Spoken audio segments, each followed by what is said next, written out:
Shorter. Great. No. How you doing? I'm fine, mate.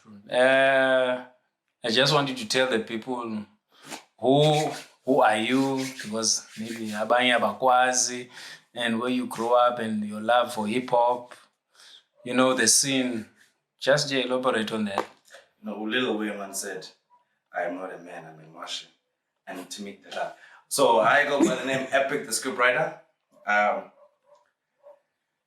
Spray born, spent probably like first 10 years of my life there. Stayed in our north a bit. Mm-hmm. And between that, Thornhill, the Queenstown. And then my home though, Kaya called Gajana. Yeah. The Eastern Cape, which we are in the Transkei of the Eastern Cape. But I consider myself a Gramstown MC because that's why I don't know how to rap. That's why I fell in love with hip hop. So if you talk about rap music, I always say Gramstown because I would not be rapping if I was not in Gramstown. That's where everything happened. Yeah. And I told you my name is Epic, the Scriptwriter. I think I did. Was it your initial? No, did you go through Kingpin? No shit. Yeah. My initial name was Kingpin. Yeah. And I told her, he laughed at me. I was like, that's the corniest shit I've ever heard. Oh, yeah. Optic nerve, you told me, okay. Yeah. And so down the line, in high school, I used to go to what's called a colored school in Grahamstown called Meadow Waters. Very raggedy, but very nice at the same time. I think I would have turned out differently had I not experienced just a little bit of indoors needs. Just to get a feel of everything.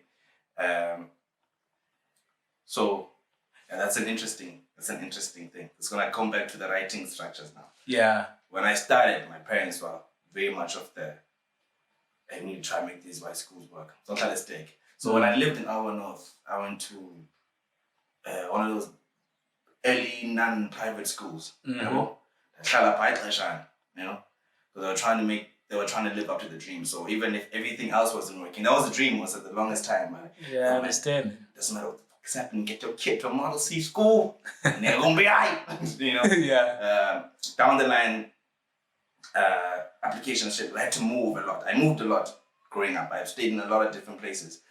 I think that's why some girls say I got commitment issues, but that's not the point. So what I'm saying is, and then I ended up in Grahamstown, and at a school where I felt like I don't want to be here. Yes. But then after a year of surviving, I was like, I love this place. Now I'm loving these people, and I like what can happen here. And then I fell in love with hip hop. At the time, I met a cat called Nazilius. Yeah. Was a very, I'm back with the trap next, but it was a great writer. But it was very emphatic type dungeon type MCs. And he formed a crew. It was me, him, and cat called Noise. Noise was part of the Deaf Boys. I don't know, you might, if you're in Eastern Cape, you might know. I know. He was doing a lot of work, great work. And I also was running with DJ Kama a thing called Red Race. Mm-hmm. Myself and Onerv, we realized we liked the same shit. Like everyone was doing a certain style. Yeah. And dope, but we're like, we want to do it like this. And then we formed this crew called the Supremacy. Yeah. And the Supremacy was well received and they joined Red Race. By the time I was probably in 10th grade, or grade 10, stand 8 or whatever you want to call it. It's confusing when you talk hip hop. Listen, point is, by the time I get to that point, we now working on an EP. What I like about we were very, as kids, in high school, we're very awesome. We'd sit down, we're like, need to make this pop. I'm assuming that's how we spoke. Yeah. We need to make this proper music, man. And then we're going to get this together. You sound like Optic, no? That's how we spoke. Yeah. We're going to make this proper, man. We're going to do this shit. And we're going to go out and we're like, we need vocalists. Now, this is why sometimes people say, you like to be vocalists. And this is where it started. You need vocalists. We went to the VG high school choir and we were speaking to people trying to get, and we got a girl called Uzikwana and Noxie, and they sang on a song called Life. You know what I was writing? Same time and just want me through my life and see how I search for paradise. And we're like, okay, we want to sing that, and we're let's this here. And we're going to do a project called People in Mind. People, yeah.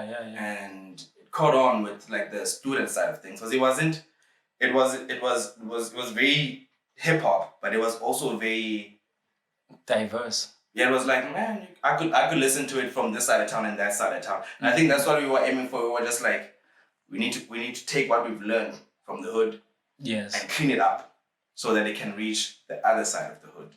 Do you know what I mean? So, and then we did that, and then we ended up even hosting Apocalypse, which was run by Europe one at the time, was dope. For a year, he started a great foundation. I was interviewing some of the dopest overseas guys. Like, he's now written books, he's in Europe, whatever, he's doing the most. Is the reason I once had an article in the Mail and Guardian in the UK, whatever, you know? Yeah. That cat like said us, he was there. He helped with getting our first profile in Hype magazine.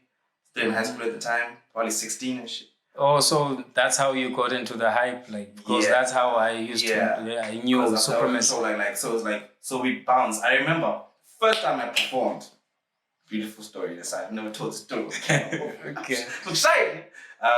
First time I performed, I forgot my lyrics. And it's because of Luzungu. Oh no, fuck me. Yeah. Always got one of the sharpest deliveries I've ever seen, personally. Like, he's got one of the sharpest deliveries, and he's got an immaculate memory of lyrics. So when he writes, and I know I need 3 nights to sleep on lyrics. Yeah. Then I remember them. Then I can perform. So now I can write a lyric today, tomorrow evening. So you see him do this shit, and I kumbula like where he wrote whatever.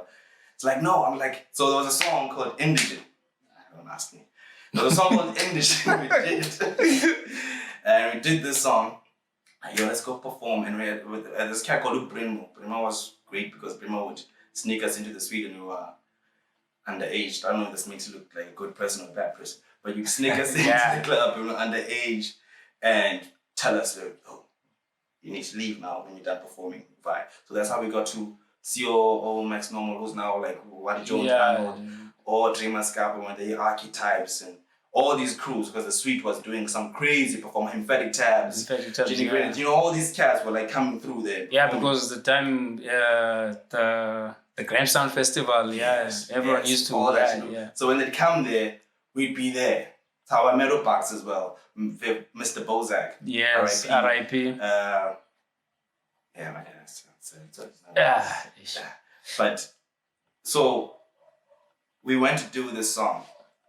My verse came, did 4 bars, forget the lyrics. So there were no first town performance. So first, we performed with the heads, you know, the hood and everything. So first, like, professional. This is it. This is our impression. So it's what we've been thinking we'll do, right? We're gonna kill it. We got there, forgot the lyrics. But shame up, we were so young that the crowd was like, our sons. I'm not even kidding. I'm gonna say that, because we're just panicking. Then like, we didn't know what to do. Like, I don't think that's done. That's song. It's done, yeah. You know who comes to sit next to me after the performance? Yeah, who? Tell me to great. Someone who performed earlier. Young in Black Rock. That's why I always love Young. She's like, she came to me and it's like, that was dope. I was like, no, it was not. You know, I fucked up that shit.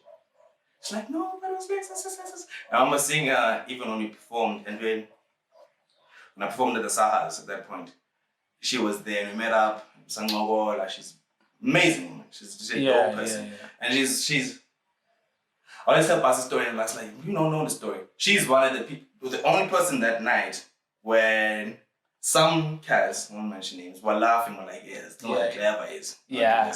She was the person that came to sit next to me. I was sitting down alone. Like, fuck, I feel bad for Mji down. Like, I fucked up this set for Luzu as well. And she came and she sat next to me. And she was just like, that was great. I'm like, sorry why I do the voice, but that was great, because I didn't even talk like that. That was great. That's what she took. Okay, I know. That was great. So we go back and forth. Like, no, but like, you're gonna nail it next time. No. That's why I always love Daniel. It's not because of Black Panther. It's dope, but like she was you know she was genuine. She was genuine. She's a genuine person. Yeah, man, I digress a lot. Yeah, you digress. I digress a lot. Yeah, speaking of Grahamstown, I always wanted to know, you know, if you were exposed to the era when Zabs actually was there, because I hear that people say, okay, the scene actually slowly died after he went away, but I would like to know from your side, maybe you were still a youngin when you were still facilitating ciphers and what. I know Rodman or ex-Nasty would know. Yeah. They chilled with him. Robban would know. He was there for that. I happened, or Supremacy happened to record with Corinne Cooper, who was recording for Zabs when he was still at Rhodes. Yeah. It was a bad place for us for one reason. He loves Zabs, and she saw a bit of Zabs in us. She was like, I'm gonna keep y'all, and then we got more this like Zabs did it. Zabs was very structured. And I remember Corinne was like, this is where I learned timing, even in freestyling. Corinne would be like, it's off. We're like, what do you mean it's off? She's like, ta, ta, ta, ta. I see you, but we're like, what are you talking about? Like, no, it's overlapping. Your last bar is it's a bit off. So we'd be like, 40-year-old white woman, how does she know about hip hop? Yeah. You know, but little did we know, over time, she taught us how to just ride a beat in a different way. How to just always being around the snare and always being on time. And how, because she would say, when you're on time, you just make it easier for the next person to listen. Even if they're not really ahead, but timing is what's going to make it easier for the next person to listen. And that's when we fell a bit off, that subconsciously, of the grimy bandwagon that we used to adore. And then you study, like, because I used to be the type of kid that thought Jay-Z was whack. You're not the only one. Imagine. Yeah. I'm embarrassed to ever think that Jay-Z was whack. Yeah. That was one of the biggest mistakes and influences of my life. And it was like, but it was just like, it's too far off, it's too commercial, it's too whatever. Yeah. And now you listen to me like, man, this man was genius, because he was simplifying things that didn't need to be. The thing about being abstract, sometimes you can hide a lot behind these big words that you use. Yeah. And you can hide yourself behind these big words that you use. Because you don't there's no pressure to be you, as long as you're just framing it right. I substantially, naturally, casually, best on this melody, fallacy. It already sounds good, like, oh shit, man. But come and say, I had a bad day. Drank too much beer and my Quinsley went out the yard about the next day. You know, it's a story that is just like, it sounds simple. Yeah. But it actually it's to me, it's man, that's, you know, I love the technicality of it. You know? Yeah. If you, the greatest, I think that's why I love Joel Zai a lot in my youth as well. Like, I was like, man, it's great when you can use the technicality and still portray the story straight. Yeah. You know what I mean? Where the words don't disrupt your message. Because a lot of cats would find that we fit words in things just to make it sound like a rhyme scheme that works. But I think the hard part is the first thing must be the message. Yeah. And then everything in the construction of the song must be around what am I trying to portray. Well, for me, and I don't think anyone needs to write like that, but like for me, it's always like, what am I saying with this song? Even a basic song like, sounding based on like Shelland, what am I saying? I'm having a conversation. Okay, first how it started. In Salalin, I had gone home for a bit. And one of the crowd man says to me, I stand some money, I got away, and so it's those little Wayne, man. Because sometimes, yeah. Who's fucking Jinati? Who's Monday? And I'm like, hey, it's family, it's my niggas. So like, we find a way to also include, And dope. I love that song personally. I was like, man, if I wanted to do it, like that's how I'd want to do it, you know? But it's one of those you can't force. If I hear you can't do it over and over again. Yeah, again, right? And then over and I. Again, pause. It's not natural. It's not naturally you. So wait for that feeling when it hits you, and then you grab it, and then when it hits you again, you grab that. I love what's happening there, but we don't want to talk about that. Yeah.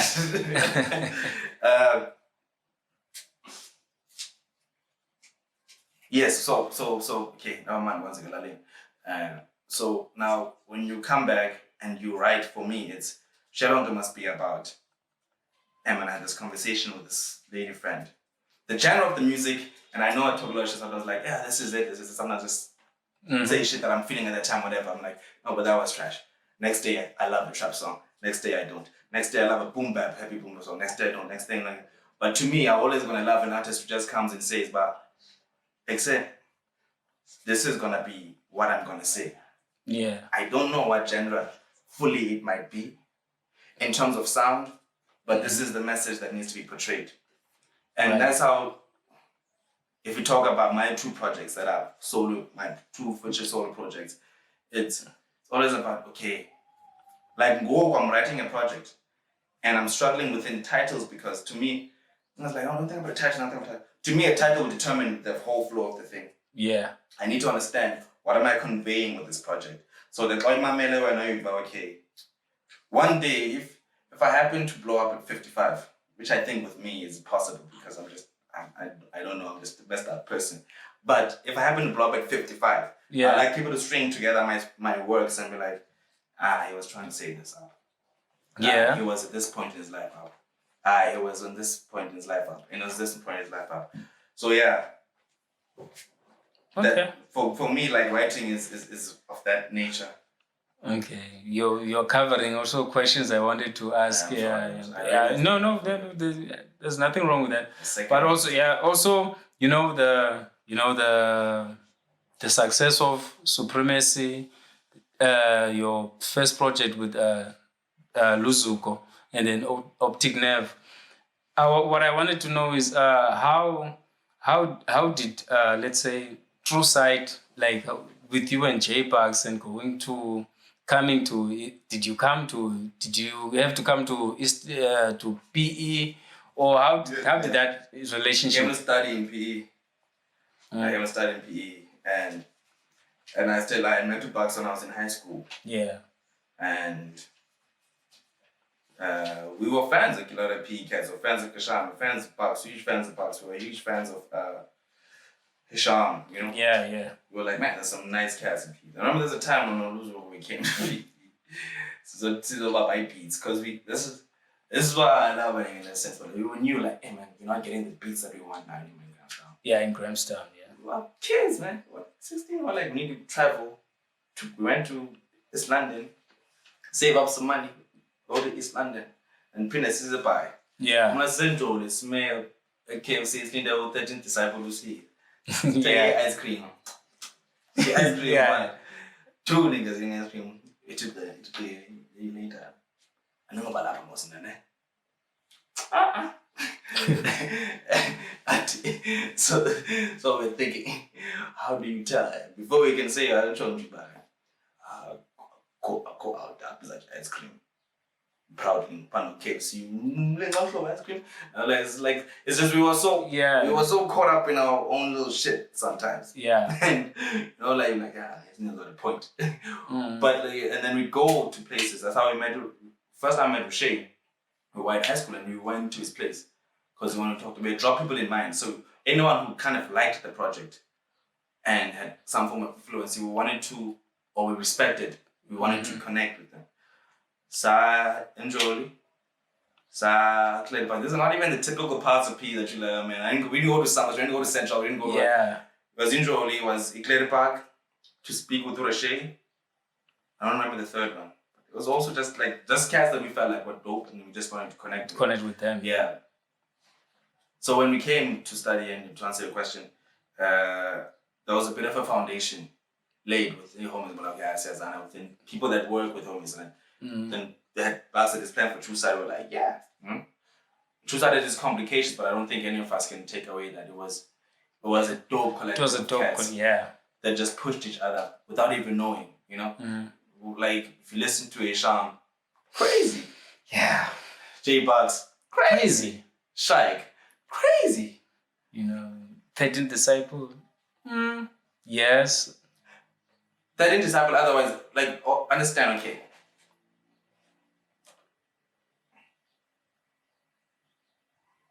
See what I like him is like, he's also about that. It wasn't, like, he's a huge hip-hop fan, but his message will always been important. So the message that needs to be portrayed. And it was a dope beat maker. Yeah, it was so he could facilitate, like, especially in that era, the times of when he's making that beat, he could, like, mash it up and make it, you know what I mean? And then there was Static P, who was, you know, like, doing stuff that was not really being done yet.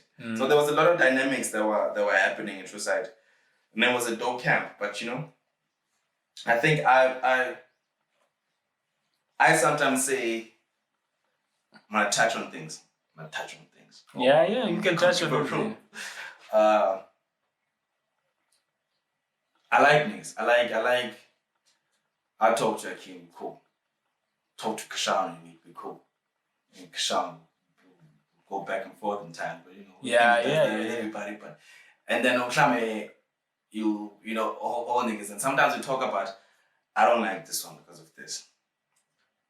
I'm like, sometimes, hey man, sometimes you put too much of a. I'm at a point now where if you fuck me over, I have to think about what I did to allow you to fuck me over. Do you know what I mean? Yeah. So when niggas come to me like, I don't like Bugs because Bugs was supposed to give my CD to someone thing. It's a fair point. That was a fucked up thing so-and-so did. Yeah. But you can't put it fully on the other man because you don't know what's happening in that nigga's life sometimes. Yeah, you have to take your own responsibility. You're like, why would you trust someone else with such a huge decision? Mm-hmm. Do you know what I mean? Yeah. So with True Side, where I left, I was thinking of the first thing I left. I remember having this conversation with Haitian at DNA. I was like, I want to try something new, and it's outside of the True Side box. Yeah. Because I've been pitching ideas of doing alternative sounds, and I only box would say, well, like, hey, when you are likely to just try all this, like I would hear a beat that was very Lil Wayne-ish and be like, man, I want to do this. Yeah. You know, I'm like, fuck, I want to try this. And you know, True Side was like, boom bap, like this is where we are. Yes. And I remember him saying to me like, well, how would you want to leave a home before you find out the home? It was fact, you know what I mean? But over time, I didn't want to also get to blame cats for, oh man, I didn't come dance the way because way, and I would have done this had I not been on this. So there was like a clean getaway. There was no, for me, there was no hard feelings. Because I was the first, like someone else might give you hard feelings, some stories, I will tell you. Because at some time, when, as things normally do, they don't go as well as they do, someone will panic and say, fuck, my shit was released like that or like that. Now I think I left at the proper time to even be friends with the Nangamso. To be saying like, that responsibility, I realize I can't put it on them.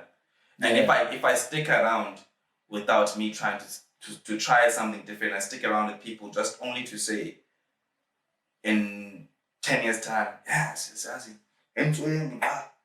was busy listening to these niggas' advice. If something doesn't sit well with you, be like, okay, I probably just need to. Yeah. Maybe that's the problem, but I like chilling with people because there's a lot of learning you get from this. It's a dope MCs, man. Some of the best I feel in the country. You know what I mean? Like. Yeah, I understand. Speaking about True Side, I always wanted to know which one came first because I remember there was also a Blase Blah. Yeah, that one came after. That was something I did with the Hombre I'm most of the time, and we just wanted making money. So you went back to Grahamstown? Or what? No, we were working that way. Yeah. But I just wanted my own baby. And the first single, Blase Blah, and I had friends, and I remember Muzi was the first guy that played that Okondwanas. And I'd be there, and like he would mix it in so well that people wouldn't tell the difference. Like a Lil Wayne song, like that's in and everyone's still going, like without knowing the song, but they drunk now. Like, this is the power of DJs. By the way, DJs have a lot of power, but they don't realize it somehow. But the power of DJs, when they blend that shit together, I can make someone feel like I'm still the same song. And now it's playing it again next week, and everyone is still like, we're still vibing with this. Yeah. Without knowing it, you get like the random girl in varsity saying, yo, I love that song. Because now it's bigger than just a one circle thing. You know, it's it's expanded because now there's different parties helping. So I was like, hey, Yes. there's a power in collaboration. So myself, Mbu, Oz, Yeah. Mbu loves Oz, Ozzy Khan. Khan was a dope vocalist. Got together and formed this Plaza Blah thing. Yeah. Did a couple of shows. It was nice. Did a show with Ian Kamau. Did a show. Yeah, you see, that's speaking of Ian Kamau, that's the first time I even met you. You guys hosted Ian Kamau in Grahamstown. I think it was Captain or what? I think the bar was. What's it gonna? Yeah, because I think there was also I think what Durban, Durban artists also were there. Muffins were there. Yeah. It was crazy how they kept together. It was like one of the biggest shit like I've ever seen. Like, but there was a queue outside. No, Umbos is like we're just like, okay, what's happening out? We're like, we can't let people in. What do you mean we can't let people in? I was the lucky ones to come in first. There's a queue outside. Yeah. They had to wait for people to leave, and which was for us was like, man. That's why we spoke to this earlier and I was like, man, we kind of fucked up something. But when you're young, you get something going and you just like the most dumbest shit. And so that's how it disbanded. And then you mess up, Yeah. I'm not gonna go into what happened, but you mess up something that could have been dope. Ian Kamau actually did a song with Ian Kamau, just never been released. Never been released. Yeah, I know. I met. That's the first time I met you guys. I was with Hakim. As fresh off releasing with the Optophones. Yeah. That was a dope project. Yeah. So this is the first time I met you and Luzuko, and obviously I thought, okay, hey, Luzuko is stuck up like I'm like, Epic is the right. So Next been